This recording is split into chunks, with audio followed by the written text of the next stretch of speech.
On behalf of IC3, I'd like to welcome Rag Sethi here for giving us an insight into this session on how students look at college counseling.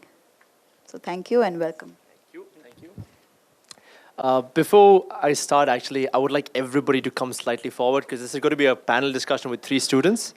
And you guys are going to be talking to them far more than I will. So it'll be really nice if you can come 2 seats at least ahead. So my name is Rag Sethi. I'm a teacher at Riverside. And so I'll give you a little context of what we're trying to do over here. Typically in conferences of education and just discussions about education, one stakeholder on that entire process is always left out, the students. And it's always strange for me to consider how can we have a conversation about changing education without having the student or the main stakeholders involved in that conversation. So what we're trying to do over here is sort of introduce that aspect. Yes, please, phones off would be nice. So I've got 3 distinguished panelists over here. These 3 distinguished panelists are going to be students. So these all 3 over here are ex-students of Riverside. They graduated last year. Yeah? 2 years ago. And now they're all pursuing their own passions and stuff like that. The idea of this particular panel is to find out what do we need to do better from their perspective. Having counselors up here talking about counseling and education, I think has happened several times before. But having students demand from us, we need more of this, we don't need more of that, is beneficial on some level, I think. So let's have a round of applause for the panelists over here, 3 students of Riverside. So the way this panel is going to work, we've got about half an hour to 45 minutes of sort of back and forth banter, questions that I would ask them and they would answer. And the last 15, 20 minutes is I'm going to leave it up to you guys. So it's going to be a Q&A panel. You guys can ask them questions at any point as well. If you want to ask something in between or a follow-up question of something that I have asked, please feel free to just raise your hand and you can have that conversation. This is going to be really informal, okay? So that being said, let's start with the first particular element of this particular panel. I want all 3 of them to introduce themselves, and I'll start with Raghav. Hi, I'm Raghav Agrawal I'm studying at HR College of Commerce and Economics, and I'm in TY BMS. And I'm also pursuing snooker and billiards as my passion. So, yeah. Hi, I'm Dimple Chawla, and I'm studying interior design in Indian School of Design and Innovation, and I'm in my 3rd year. Good afternoon. My name is Anosh, and I'm an engineering second-year dropout, currently doing my BA and pursuing a career in adventure sports. Okay, I'd also like to introduce Ankita ma'am over here. She is our counselor at Riverside School, so very specific questions about counseling she'll be able to answer far better than I would. So please, let me tell you that I'm not that experienced. It's been 2 years into a structured counseling program, so still we are in the prototyping phase. So a lot more to learn from your side also. Thank you. So yeah, that being said, we've got 4 batches that we've graduated from Riverside, and we've seen relative success with most of the students. And what I want to know from them is how did we manage to do that? Was it by chance? Was it by design? Was it conscious? Was it unconscious? We need to find out those elements. So I'll start off with the simplest question, but also the hardest. At what age did you find your passion? And what was the trigger, for example, for your passion? Well, I was very sports-oriented, and simultaneously I also concentrated on academics. So I picked up my cue at the age of 13 when I started playing, and just for the fun and just because I liked playing, I had interest. But simultaneously, I was also swimming, I was also playing table tennis and all these sports. So just how a teenage plays all sports, I picked up my cue at that age. And in, I think, no time, in a year's time or something, I just developed flair in it, and I fell in love with the game. And it just turned out to be that I got completely inclined to it. And I thought that I can, pursue it, I can take it up. But I was also doing my A-levels, AS and A-levels, so which is not easy. So I had to find a balance. So there was that dilemma whether I should continue with playing and, compromise on my academics or, not balance both and continue playing later. So, I thought that was my passion, but I wasn't sure because that time was the time when I couldn't decide. That time my parents wanted academics also and snooker and billiards also. So they wanted me to achieve something, only then would they trust me enough that I can excel into it.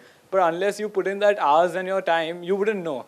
So that was the age when I was finding my passion, but I wasn't sure about it. But I think by like 11th or 12th grade, I was pretty sure that I wanted to stay in India and I wanted to pursue billiards and snooker, and I wanted to take up a commerce college. I wanted admission in that college, and where I could spend relative time and also concentrate on snooker and billiards. So probably an emphatic period would be 11th and 12th during that time, which was, I think, pretty late, because if I found that pretty early, like in 8th or something, I would have probably excelled even more. So, it's... What's your highest break in billiards? I have like 110 in billiards. That's a good score for people who don't know what billiards is like. That's a good score, yeah. So I play that. I play at Hindu Gymkhana, which is at Marine Lines here. So I'm pursuing that. I think for me, it all started in grade 7, because one of the things that Riverside did for me was give me a lot of exposure to a lot of different and new things that I would never have even imagined to try. And one of those things is a theatrical production that Riverside does every year, and it's called Artist in Residence, where an artist comes from the field and, puts up this theatrical production. And the policy of that entire initiative is basically to also appreciate those people who are working behind the stage and who are not basically just the actors, but who help put up the entire production. So I was one of those people, and for the first time I saw myself being appreciated in front of so many people. And I was in the prop and costume committee at that time, so I was working with a lot of things, and that was the first time that's something that fascinated me so much that I would do it every year after that. But then only in it started all in 7th grade, but then I realized it in around 10th grade, when I knew that this is something that I really want to do. Design is something I really want to do, because design minds are all around me, Kir ma'am being one, and she would get so many great design minds to school that just the interaction between all of them would tell me that probably this is the field that I really want to go in. Otherwise, it was just, doing chemistry and just joining my dad's business because he has a food production factory. So, that was the only option I had in mind. It was not something I knew I would love to do. It was just something, if I didn't find anything else, then that would be the way I would go to. But thankfully, I did find design, and that's what I'm pursuing now. Well, my journey till about right now has been pretty much mainstream. I was an average student back in school, but very sports-oriented. I mean, I used to pick up any random sport I could find during my free time.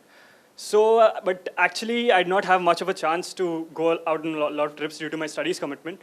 But I had this certain love for the outdoors, which did not really spark back then, because I did not get much of a chance due to other commitments. So through high school, it was pretty much, I was a science student. So again, by 9th, 10th, the conversation of where do you want to go to college, what do you want to do, pretty much started. And I was relatively clueless. So I had a few other career options in the outdoors which got cancelled or rejected due to certain conditions, which I did not anticipate. So then as a last-ditch option, I just took up engineering and landed up in a couple of years down, I don't know where I landed up. So I could not figure that out for myself. So I definitely knew this is not where I wanted to be. And I could not feel happy. I did not feel happy getting confined within 4 walls of a room for the rest of my life. So I chose to drop out, and I took a couple of courses in the outdoors recently. I completed my basic mountaineering in June, and I got hired because of my sporting talents. I got hired at a company to work as one of their main in charges. So it started all from there, that once I got into it, it was that this is what I want to do. So it started very recently, and my journey forward, I really don't know how it's going to pan out, but that's how I landed up here, and that's what I'm looking to pursue. So, I mean, there are 2 sort of things I thought in this whole conversation with them. First, the range in terms of how early and how late they discovered what they thought their passion was. Also, as the keynote sort of speaker suggested, the wolves involved in the world. And for those of you, how many wolves are there in the world according to the keynote speaker? 4. What is the first wolf? hobby, okay? Hobby cannot be a Career. which we can sort of Yeah. see happening over there a little. The second wolf? Listen instead of talk, okay? Third, again, same person. Marks and remarkable. Marks doesn't necessarily equal passion. And the last one? Practice what you preach. Role modeling. And I think on some level we saw each of you discovered wolves at different stages in your life, Yeah. right? And out of all the wolves available in them, there are far more than just 4. But which was the most difficult to, which was your most difficult wolf? The one that you had to fight the most? For me was, will it be an actual career? Will I be able to go down that road, not really ending up starving, as the chair said. So that was the main thing, because I could not really convince my parents. I'm still not able to convince them that I will be able to get something big out of this. So because my parents actually, they're not excessively towards very fond of sport. So convincing them is a bit of a problem for me. Like all parents, basically. Yeah. So yeah, I faced that wolf also. But still we want Olympic medals, right, in India? Yeah. So I faced that wolf also. I've faced a lot of fear while making this decision. It still sometimes rattles around in the back of my head. So it wasn't an easy decision, but yeah, difficulties have been there, and hopefully I'll get out of it in one piece. Thank you. For me, again, one of them has to be my parents, because my dad is a businessman, like I said. He runs his own company, and my elder sister did psychology. I was doing design. So, like, he was completely unaware of this field, which was design. And, he saw, like, he started to see potential in it only once, he went and had, like, a one-on-one conversation with Kiran ma'am. Because she's somebody because she did design, firstly. And second, to convince him that it's okay to, let her go into a field that she totally believes in, was a challenging part for him to do and for me to convince him. Because after that, like, I know if I hadn't even began to understand that design was my thing, then I know it would have been too late to, my parents would not have allowed me to, drop out of somewhere and then start something new. That was something that was not happening at all, and I knew that from the beginning. So I just had to be grateful for the fact that I understood design was my thing, and only then I could have convinced my parents, which happened. So I'm glad about that. Probably my wolf was to find the balance between academics and sports. So my parents didn't want me to compromise on academics at all. And you know how it is tough, because you need to put in so many hours in sports. So sometimes you tend to be good in both, But if you want to excel in something, you need to like compromise something, right? At a point. So I think till a point, like I think till 12th, as I said, that was my wolf. But then eventually, even as and when I grew and I started focusing on like both, and they also understood that it's time, like he should focus on one. Then it became better. But till then, it was just like all parents want you to be good in academics and everything. So I had to maintain that balance. Otherwise, I couldn't like take it further. And of course, that whether snooker and billiards has a future in India as a sport, whether you can pursue it, can you take it up as your life career or something, or eventually you have to drop out of it and get back to business. So that was also a thing, whether you need to ponder about it, whether you are totally into it, in it or not. So that was also one thing. Okay, so one consistent wolf is parents. For all three examples, the consistent wolf is parents.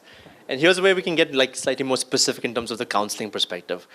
How did Riverside, as a school that you went to, support you in that endeavor? When you were faced with a wolf, which is parents, and parents can be a fairly intimidating wolf, right? How did Riverside come to your aid? Was Riverside at your aid at all? Yeah. So, tell me. I think Riverside was definitely an aid, because one thing I would like to share is an anecdote. I won't forget this for my life, is that when there were these 10 world billiards champions who came to Riverside School for a coffee at Riverside, just like you might have seen Coffee with Karan. So we have a coffee at Riverside with them. So where it's a show and we host them, and we ask them all types of questions, whatever is in our mind, whatever we think we want to achieve or anything. And I was chosen as an anchor for that. Now, that's such a motivating thing. Like, I wouldn't be I cannot forget this experience all my life, because so many players who are pursuing billiards and snooker don't even get to speak to them. And I got to have lunch and I got to speak to them. I got to interact with them and everything. Now, when you know your role model, when you can see a role model, you have a goal. So drawing the path becomes a little simpler. And just like that, I shared that experience with my parents. My parents were also happy, like, you got such an opportunity. They can also see what I can be after a couple of years. Now, when you have such a thing, they also, Kiran ma'am definitely always motivated me. They were like, Raghav, you should go for it. Now, Kiran ma'am played a big role in as a teacher, because, like, you know, my parents wouldn't listen to me first. They would listen to mentors first and at school. So, of course, she played a huge role. But I think role model, you know, getting me more interacted to role models and everything was a key thing. And Geet sir, of course, was there since childhood. So then he was very supportive, and he used to help me with anything I wanted. I can go back to him anytime, and he's still my role model. So that's really motivating and encouraging for me. So in a way, like, having the school provide you with experts in that field that in which your passion is supposed to go, helped you sort of realize, and helped your parents also sort of realize that that's what, here's a viable career. Look at him, he's your Olympic champion, or he's a world champion. So there is definitely the possibility there, because we're getting the best people in the field to come and show it. Exactly. For me, like I said, convincing my dad was one of the big wolves I had to face. And I think this is one thing that I always talk about. One of the best things Riverside actually has is this relationship between the three stakeholders, which is the teachers, parents, and the students. Because it all starts as soon as the student comes into Riverside.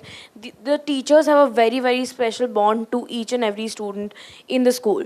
So sometimes it's before even we know ourselves, the teachers know it. And that's how it was, like, when I came into school. Kiran ma'am knew me before I did, and she helped me discover myself. So at that time, since she knew it before I did, it was easier for her to explain it to my dad that it's okay, that this is where truly her interest and passion lies. So because of that relationship that has been built for so many years, she was capable of doing that. So I think that was one of the most incredible things that happened to me in terms of the counseling perspective, and once I decided what I want to pursue. Well, when it comes to counseling, for me, it was very informal. I mean, my relationship with Kiran ma'am over the years built up to a very good extent, in the sense that every time I used to speak to her, she could feel that angst in my voice. I mean, because she personally kept telling that, no, do not go down that road. This is not meant for you. You're meant for something bigger and actually better, and not in this field. But actually, it was fear that drove me into the wrong direction.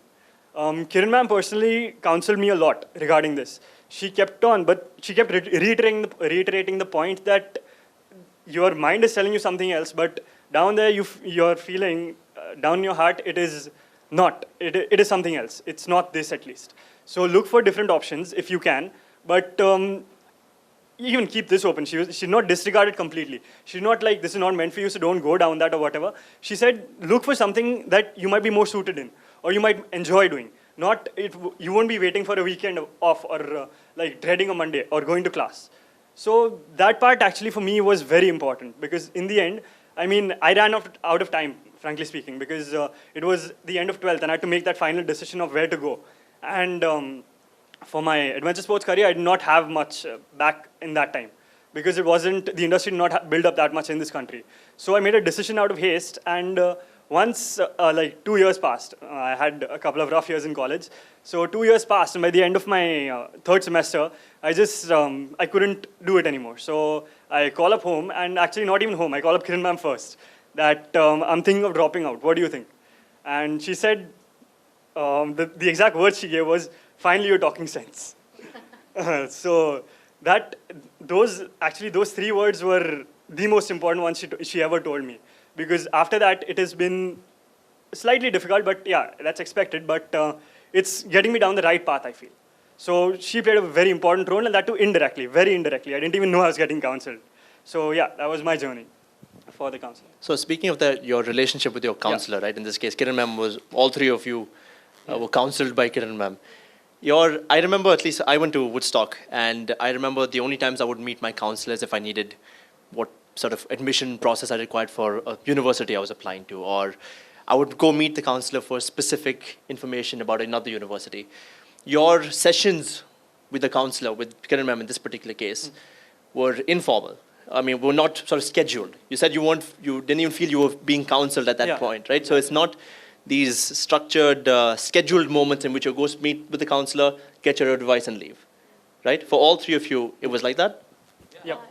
When I played tournaments also and all, she used to keep grilling me. Like, what's the update about your tournaments? How are you going around? And it was happening on the back of my mind that, when a teacher keeps asking you, when Kirmam's asking you, I'm getting more inspired, I'm getting more motivated to, perform. And she said that you can go for it. And ultimately, I just had to decide whether it was there or no. But it was happening during the 9th, 10th, 11th. And, because she also knew that I was really into it. So, when she noticed that, she trusted. And I was still figuring it out, whether, I can or not. So that was really helpful. Okay. Now, speaking from like that same counseling perspective, like how early is too early is sort of a question I think some counselors think. When should we start officially counseling kids in terms of, okay, now it's grade 8, you're at the age in which you have to start talking about university for now. So how early is too early for you? Like when did you guys officially start being counseled? Do you remember? I think, I don't know, this is just one incident that I can think of, because I entered Riverside in 5th grade. So before that, I was in another school. And like a lot of students say that over there, I didn't have an identity. Like my teachers knew me as my elder sister's sister, who basically didn't perform as well as her. And that was one. And how I was just like some number. So nobody knew my name. But as soon as I came to Riverside, suddenly the number reduced. In my other school, there were 54 of them, 54 students in one class. Suddenly the number reduced by like half. And this is all in 5th grade. And like I was being noticed more. The teachers were asking me questions. And I was just so afraid to, raise up my hand and even answer it. Like, we had a jam session, just a minute, where I had to talk about snowflakes. I remember this very vividly. And I just started crying because I didn't have the confidence to even talk in front of 23 people. And right now I can sit in front of like a lot of people and just keep talking. To have that fear removed within me, like now I can say is also counseling, because you sort of just remove that fear from within to actually talk about yourself and talk so passionately about what you actually love. So I think as soon as there is no age that you can specifically start counseling a student, I feel, because you can learn so much because of that relationship that's being built with the teachers, and between even how the teachers are building up that relationship with your parents, because only then will it finally, be shown as sort of a result once you graduate or once you see yourself pursuing your passion. So the role of a counselor was not just the counselors. Yeah. All the teachers were involved in your particular circle. Okay. And speaking about how well Riverside maybe prepared you for college, post-Riverside, how was your transition going from Riverside to college? How well did Riverside prepare you for the life afterwards? Life skills. One second.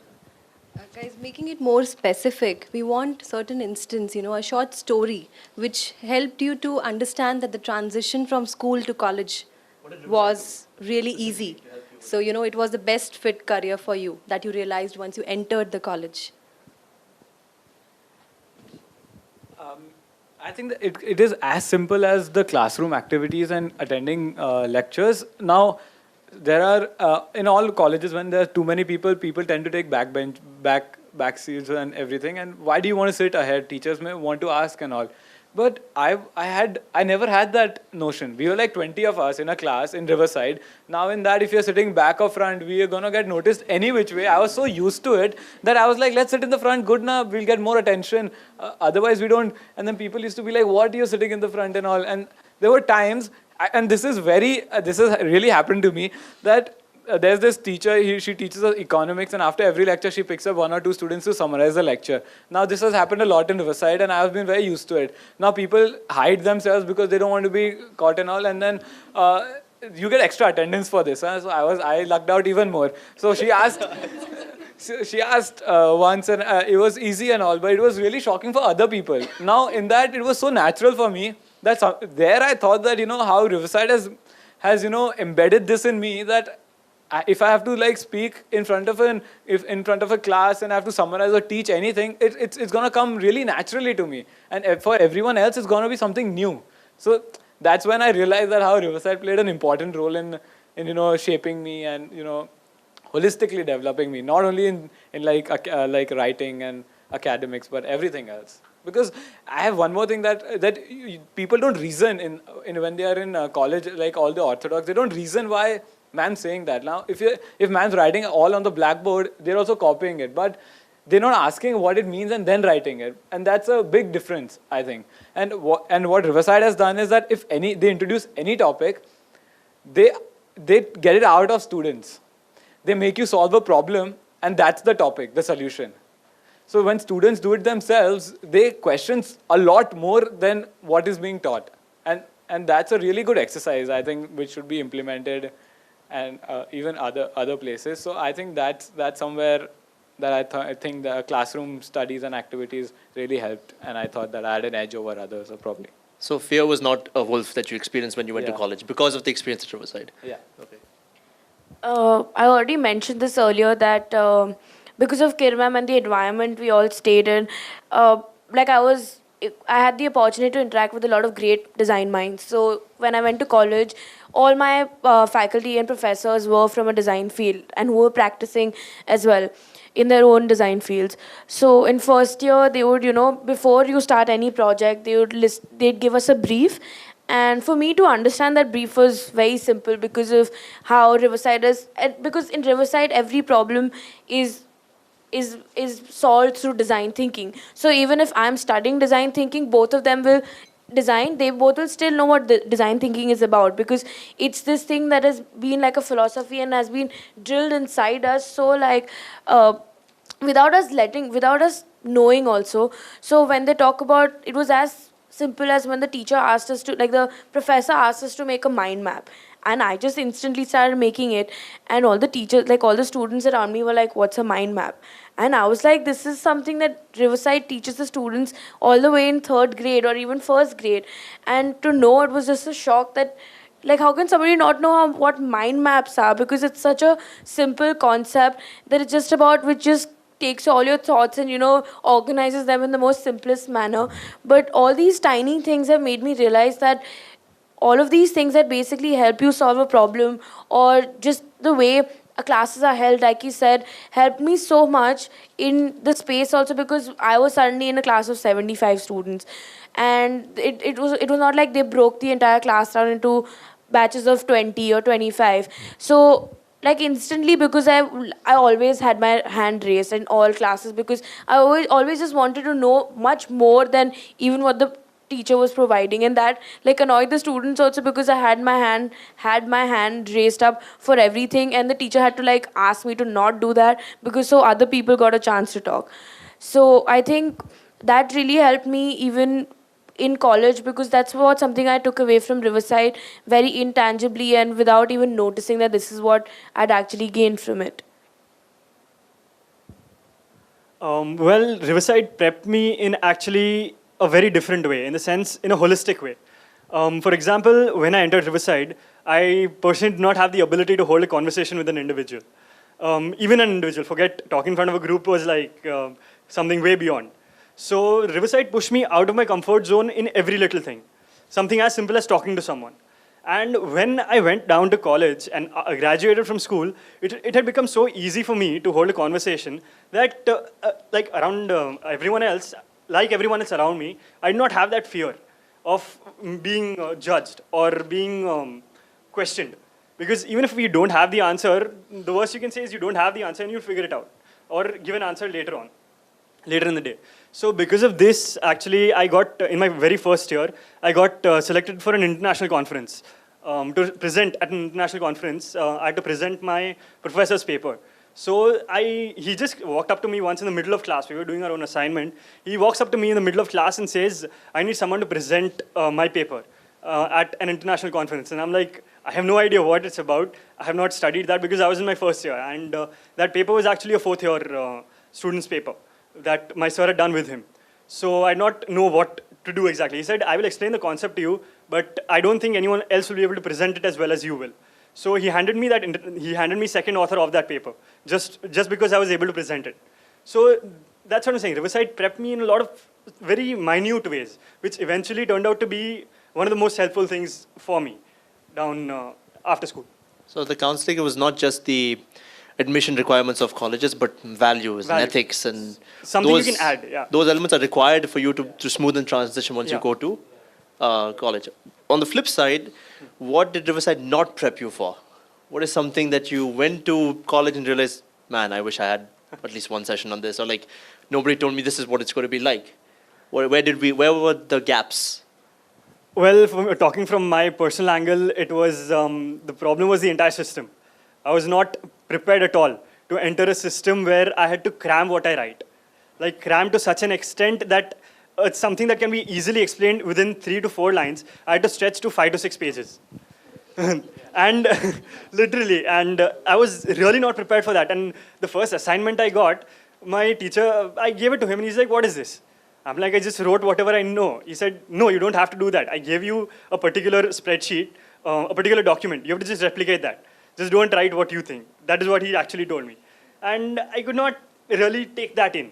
In the beginning, I really couldn't take that in because I was so used to thinking for myself and not having someone feed me like ready-made information. So that was one thing I really wasn't prepared for, like that system, getting into that system, personally.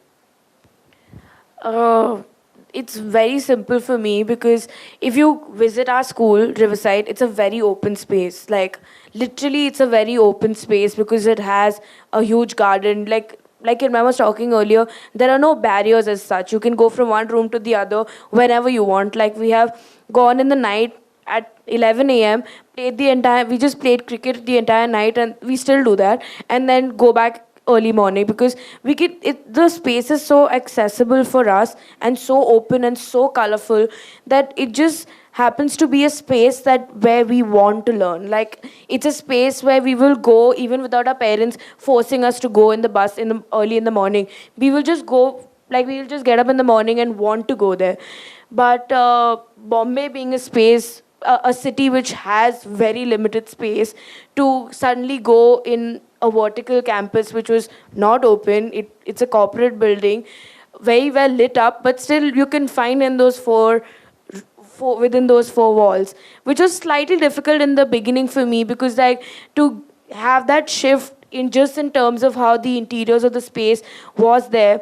Suddenly you have that mindset that it's too big of a change literally, because to settle down in that space, to understand how you sort of just have to adapt to the fact that you have to learn in the space, because I knew I wanted to design. That's why it got easy for me to adapt to the space, because I was finally doing something that I love. So it didn't matter anymore after like a month or 2 where I understood that it's okay that I'm within those walls. And that's why I still, like, even when I go back to the city in Ahmedabad, I visit school anytime I want. Like, I have to go back because the space is so beautiful, so green. It lightens you up and like brightens your mood completely. So I think as simple as space affected me a lot. I think they both summed it up really well because I have faced both these problems. Now, HR college, it's, you know how space is limited in town and all. And even I moved to vertical campus. It's very difficult to study in such a campus because campus really, it really adds to the students' well-being. Now, you feel part of your college, you feel part of your school. As she said, her school was like a second home to us. If you want to go there, then you want to study, and it really helps you build. And as Anush said, cramming and all, that's also one thing, because there's this word called dhapofying, which I came across. Now, a lot of people will be able to relate to it. And when I wrote my papers, after that I figured out, when my friends told me that, bro, you don't have to write so less. You have to fill the page. You have to dhapofy. And I was like, what is dhapofy? He's like, you have to just fill pages and write in pointers and, do, because in A levels I know that very vividly that even if we wrote anything out of context, that question wasn't checked. Like, we had to be really precise and really to the point. So I've never experienced that. But since I chose this college, since I chose this whole place, I got adapted to it. Like, I had no choice, but it took me no time to get adapted to it. So from next semester, I was on it because I chose it. So, yeah. Okay, I actually want to ask one question to Ankita ma'am over here because she's the actual counselor who goes through this every single day. How often do you meet with parents of the kids, for example? Because like we said, parents are a huge wolf and a huge obstacle when it comes to dealing with things. And typically, at least again, I'm just speaking out of my experience, like the conversation that the counselor would have would only be with me. The counselor would never talk to my parents about if I wanted to pursue music. They're not going to call up my parents and be like, yeah, make your son pursue music. That's not an opportunity over there. But what are your experiences? I believe in a structured way, which we have just started. So 2 to 3 interventions which we have. So it's not basically only student and a counselor. It is more about getting feedback from the teachers also. So at that point of time, we have teachers involved because as you know that Riverside, we focus more on the interest of the child, which we get to know only from their practical, applications, how there is a focus in the class, how they're actually implementing or applying the concepts which they are learning. So the direct interaction with the parent and the teachers is very helpful. So I believe teacher feedback is something very important which we are considering at Riverside. So I am definitely not taking a credit as a counselor, and it's too early for me, but I believe teachers themselves are a best counselor. Yeah. Yeah, because they know them well enough. They've had the most interactions with them as well, right? So the hopefully by the end of this, we're sort of reaching our Q&A mark right now. Hopefully by the end of this panel, we want to come up with maybe 3 or 4 strategies that sort of but that you are suggesting to all of us as counselors, as shepherds, as the keynote speaker sort of suggested. The 3 or 4 strategies in terms of, okay, if you do this now, this will automatically and immediately benefit students and their ability to then move on after Riverside or after whichever school. So if you can each give one strategy, one thing that you guys went through that was the most beneficial to you. I think just like how I faced implementing role model strategies, getting role models, getting students access to them, getting them to interact with them, because you never know how one line or one habit of that role model can inspire that person. It could be in any field, sports, and because of that, they'll be able to have confidence that, of course, there is a huge path, there is scope in this field. So for me, as I mentioned, that was the thing, and I think that the more it is for more people, that will inspire them, that will motivate them, and probably they will be able to take that as careers and not only take those conventional careers as ma'am talked about, engineering and doctors. So, and like that, I think society will also change because probably parents will also get more aware about such careers or career options and how their child can excel into it. So yeah, I think that will play a huge role in the as a strategy. Yes. So yeah. So when you said expert intervention, which we used to have, which we have at Riverside, it's more about a kind of reality check which is required for the child, that actually you need to know how the profession looks like. Yeah. So moreover, to understand how your journey from passion to profession looks like. Yeah. Am I correct? Yeah, because when you see all these people, you think that you have done nothing in life. You want to do something in life. And that's what triggers you again and again. Like, what are you right now? When you meet designers, when you're meeting sports all over, like from billiards, snooker, wrestlers, cricketers, everything. Now, it was really an inspiring, like all the talks, all the coffee at Riverside, everyone who came, visited us, it was really inspiring. It could be in other fields also. I remember when Howard Gardner came, he has, in his own field of studies and education, he's reached such a level. Now his insights are truly, like, they're really inspiring. The experiences he shares and all. So it's not that I want to pursue that, but it's like I want to be something where I can talk about later on. So I think sometimes what happens is that you don't even know what you are And so we profess this a lot at Riverside in terms of you start off thinking, okay, I'm a science student or I'm an engineering student. So right from grade 8, grade 9, they're like, okay, that's what I have to go to pursue. PCM I have to do, and then I'm sort of move over. But when you have so many people of so many different fields coming to you, it exposes your ability to then sort of rationalize for yourself, oh wow, I didn't even know that that was a profession that existed and a profession that could be done so well. Yeah. Right? So expert intervention is definitely one thing that benefited you. Right? Remember film school, how many people started because directors, That's right. actors used to come and That's all. right. And how many people took up photography and film as their career option? So yeah, that's true. It is also about going beyond your comfort zone. Sometimes you believe that, no, I'm good at this, so maybe this is the right thing. But when you actually get to know that what kind of skill set is required, that is a kind of reality, realization that, no, this is something I have to look at it. Yeah, sometimes it's the opposite. Like they'll believe, yeah, I want to be an engineer, but then an engineer will come and tell you exactly the amount of work that is required. Like, okay, no, I don't want to be an engineer for sure. That's not designed for me. I'm not aligned to that. And you're right.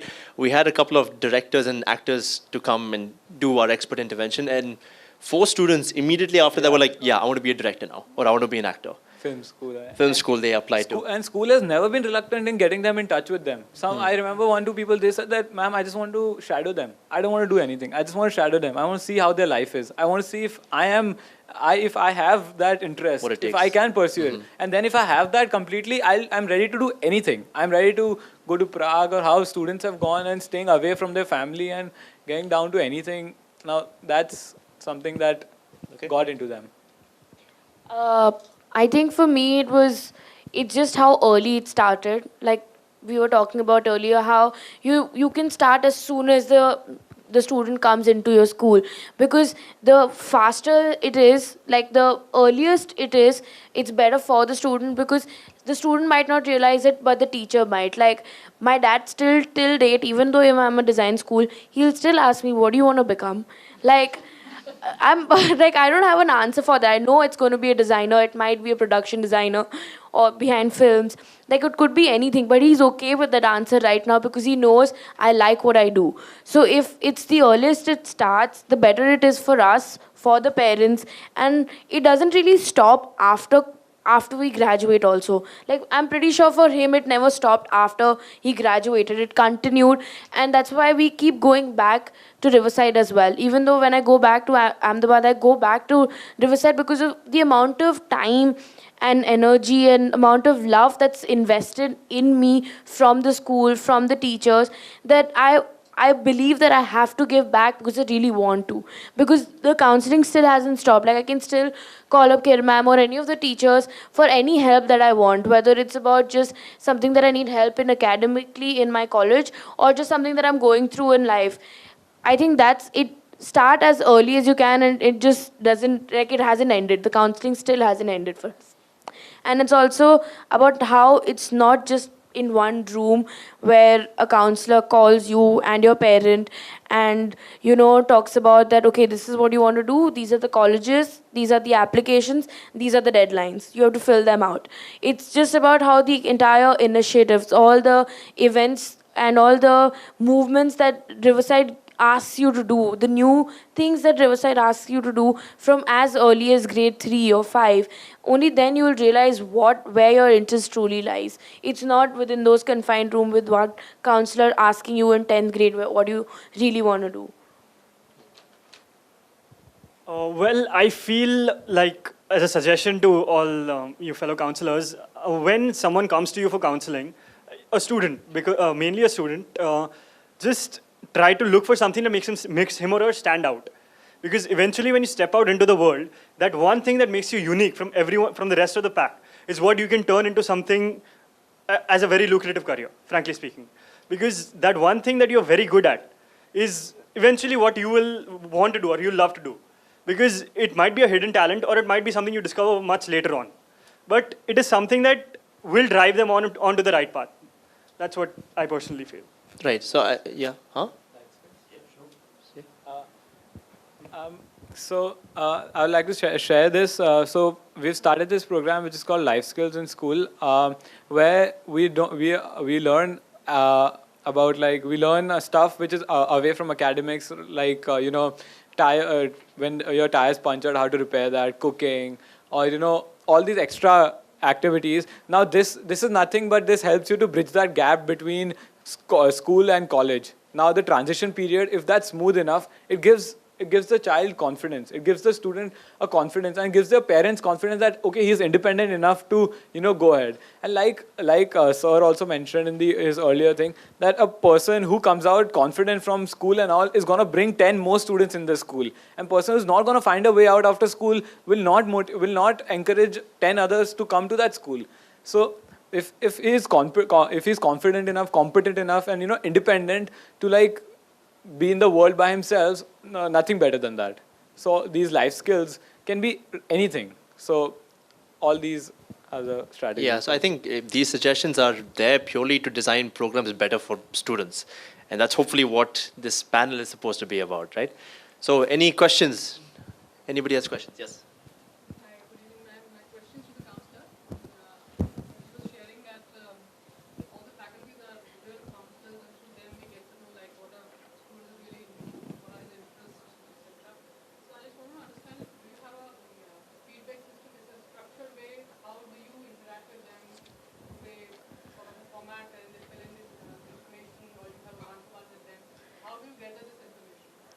It depends on the kind of, definitely we have one-on-one session with the teachers also, because the kind of preparedness as a counselor you need to have, it should be very much apt. So, I have one-on-one dialogue with the teachers, understanding the academic front also, but inclining the understanding of the child. However, the child might be doing very well. He or she is getting 90%. But what about the application, and going out of the domain, which is somewhere you can get to know only from a teacher. So which is a very valuable input, because as a career, if you want to decide, that reality check is required, that whether if you want to be an engineer, you have to, come on, somewhere you have to be on more hands-on. You have to be more in terms of going out of the domain also, not only concept-wise, because as you talk about stepping out of the world, it should, now today's world is more about, application, not only concept. One-to-one faculty, and when we talk to parents, we do involve teachers, so that whatever anxiety the parent has, it can be sorted at the same page.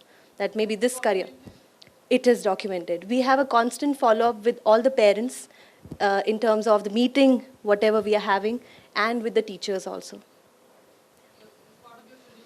Yes, yes. So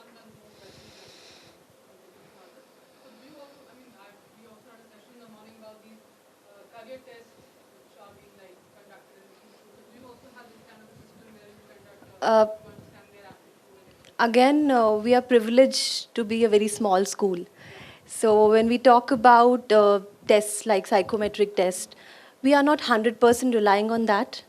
We do consider that in terms of knowing the skill set and attitude of the child, and on that basis, aligning all the feedback which the teacher is sharing to us, and also considering the child's interest, that is passion. Again, when we talk about that, we talk about various exposures, internships to be provided to the child. So, yeah.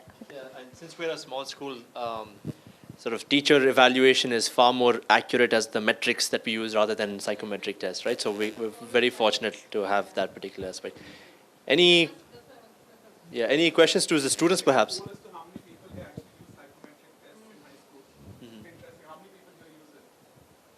How many people use psychometric tests to evaluate attitudes or skill sets or alignment of careers? Sure. We use psychometric tests. I'm at Step by Step Noida, and before this, 2 months back, I was at Doon School. We do use psychometric tests, and that is only a way to make sure that parents do not go out to someone else and use a test which is not actually validated. So the test that we did was only as we found a compromise, because all of them, there was such a demand for psychometric tests from the parent body that we did a psychometric test, but the counseling was done by the counseling office. So we did not let outsiders come into the office and do the counseling. We would hold the report and counsel them on the basis of what we felt with the marks, the teachers' reports, and of course, because it was a boarding school, it was much easier for us to see the students in different settings, on the playground, at the field, drama, music, just regularly while having a meal. So I think that really helped us counsel them better than an outsider coming for 20 minutes and finishing a counseling session. So we used it for that reason. But otherwise, believe me, I've done clinical psychology, I've done all of it, but it's, you ask a child and they'd say that, oh, I just copied from him. Ma'am, I was cogging. That's a word that we used in noon. So, ma'am, I cogged it. And so you can't actually, they weren't serious about it. So you can't use that to be a measure of someone's aptitude and interest or whatever they would need to do. Yes. Yes, I know. Yeah.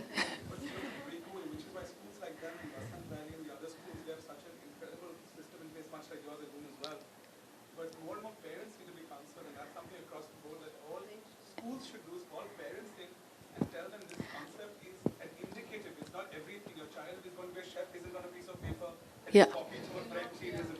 Exactly. So I think also we never handed out the report to the child or to the parent. We always kept it with us. We sent our report out, just trying to control, trying to find a compromise, because it is, they are, they come from their set of values, and they're hearing from 20 other people, driven that, oh, my school has done a career test, has your school? I mean, I have a Louis Vuitton bag, do you?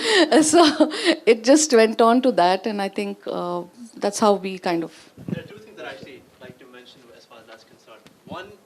One thing we hate at Riverside is when a student tells us what kind of student they think that they are. Based on either a psychometric test, based on the fact that my family is doing this, we hate it. We hate it when a student comes to us and says, oh, but I'm an engineer kind of student. You don't know that. You don't even know what that means. You don't know the plethora of different options available to you. So that's one thing. We don't succumb to the pressure of both the student and more importantly, the parent. Sometimes, and actually more often than not, as Deepa ma'am will tell you, is that we actually are fighting with the parents, convincing them, no, I mean, he's not an engineer. That's just not who he is. We don't succumb to that pressure because we have that insight of the student in terms of the academics and the personality that maybe the parent doesn't have. Because a lot of the time the student spends time in school. The teachers know these kids inside and out. So a lot of the time when a teacher comes to us, a parent comes to us and says, no, but please put some sense into my son, make him this thing. The other thing happens, like the teacher and the student gang up and sort of attack the parents. No, that's not who he is. You're making him do something he doesn't enjoy. It's as simple as that. You don't like it, go to a different school. We're not going to support choices like that. That's not something that that we are designed to do. Yes. Yeah, hi, I'm Rubina. I'm from the Basant Valley School. And I have to, appreciate the all three of you. It was really nice. And especially you, Anush, the way you began, you said that I'm a second-year dropout. Hats off to you. Because I'm not sure if I would have been able to do that. How many of us in the room would have been able to do that? I think, I work with the senior school, and I see this, that the kids take themselves very seriously. They've sort of lost a sense of humor somewhere, or there is too much of college is a part of your life. It's not your life, right? Of course, it's a big part of your life, but it's not going to decide who, or it doesn't define you as a person. And this is something that I personally struggle to sort of speak to the parents about, and that's where that's something that I've felt over my time at Vasant, that you have to really sit down with the parents, because this is something that is very much a family's decision. It involves so much. It involves sending your kid out to very, very far away. It's a big investment. It's a family decision. So I think somewhere you have to really involve the parents. Have a lot of, like we at Vasant Valley, we don't have any psychometric testing, because as a school policy, we don't believe in any of that. We don't believe that it defines anyone or it sort of measures kids in any way. So we actually have a lot of reflective exercises that I do with the kids one-to-one as well as with the parents. And we start off I think in class 10, yeah, we start off in class 10 and we sort of expose them to as many activities, as many people, alums coming, children, students of, who've been in Riverside and who are placed in other colleges or who've actually been in a college, dropped out, and whatever. So we bring in people from all sort of walks of life to speak to the kids and really give them an idea and tell them that, what, college is great, it's going to be a big part of your life, but don't take it up as something it's going to measure you as a person. Or define your career. Or define your career. There's life, you have a long life ahead of you, and there's lots more to do. So, we only do this because we see that class 11 and 12 is anyway so heavy on academics, and then you're trying to do extracurricular. I have to do community service, I have to do this because it looks like this on my application. I think somewhere we really have to reflect on, are we a vending machine? Are we turning into these vending machines, just, children with CVs, or are we really looking at children who are going to be people or, adding to the community? Thank you. Yeah, and I think we have maybe one or two more questions. I would highly recommend you guys to ask them questions because leverage their experience as much as you can right now. I'm Tanushree. I'm from Shivnagar School, Gurgaon. Something which is very, very interesting when you all shared was the internship. Now, that definitely gives an understanding of, as ma'am also said, that it's a reality check, to bridge the gap between your passion and profession. So either you can answer or ma'am can answer that how do you format it to be, this as a success for the students. Otherwise, it's just going to be a tick mark that they are being sent for the internship for 2 weeks or 1 week or whatever. But how can it be a success for the students to understand? I would like to answer that. You're from Gurgaon, right? So I did an internship at Desai and Devanji Law Firm, if you are aware of that firm.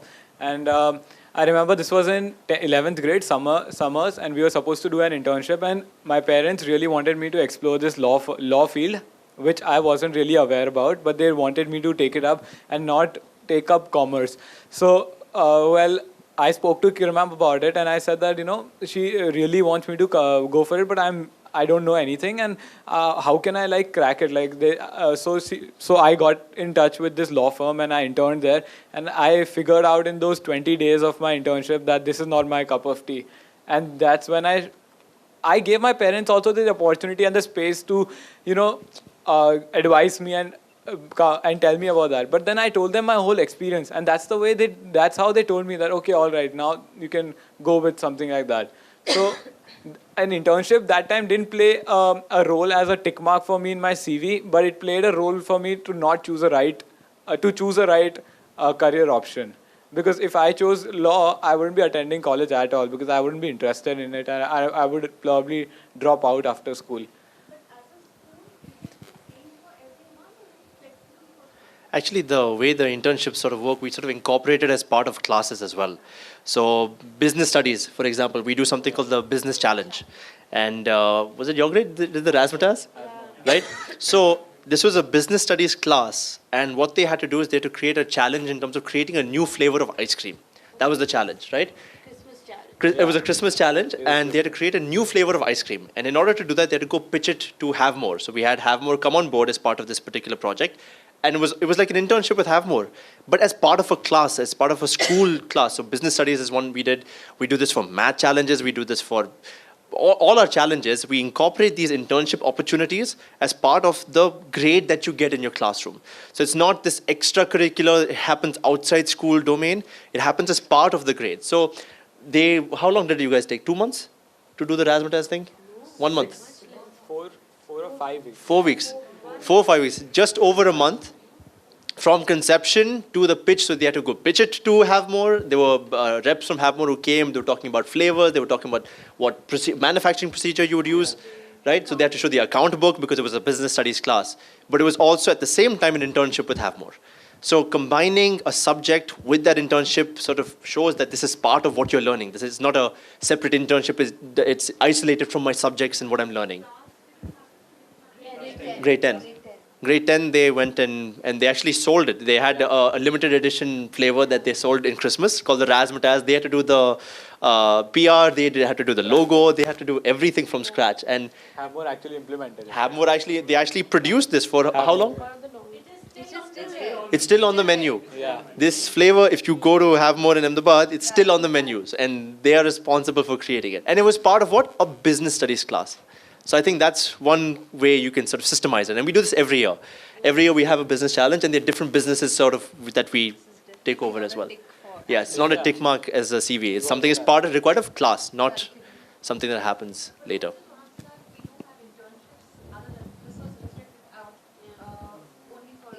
Yeah. There are children who might be interested in, say, research and who want to go in and see labs and work with labs. So there are different opportunities that are given. It starts in grade 9, most probably in the summer vacation. There are some that as a school we can offer because of the parent body that we have, because we make sure that the space is safe. We have girls going, boys, whatever. So we use our parent body a lot for this. And if they still have, we also ask their own parents, the students' parents, to then figure out other internships if we are not able to manage those options. And to make sure that it's just not a tick mark, a lot of reflective prompts are given to children when they are going through this and that. And then a lot of time is spent when they come back on understanding of what they felt about that space, the people they were working with, the fact that what they had started off with to now has it changed in a manner of what they believed that career was, all of those. So a lot of time spent on the reflection. So reflective component is a very important. So the experience of the internship comes back to the school. It's not isolated as a separate example. I think, yeah, we're out of time. Hopefully you guys enjoyed their experiences and their anecdotes. Could we have another round of applause for our lovely panelists? Thank you, all three of you, for coming and sharing your insights about what we need to do better to help you guys, yeah? Thank you again so much, and I'll just leave it over. Thank you, Rag, and thank you, students, for this wonderful experiences that you've shared. And on behalf of IC3, I'd like to... Oh, thank you so much. Yes. This is what I came for, right? Yeah. Thank you. Thank you, everyone.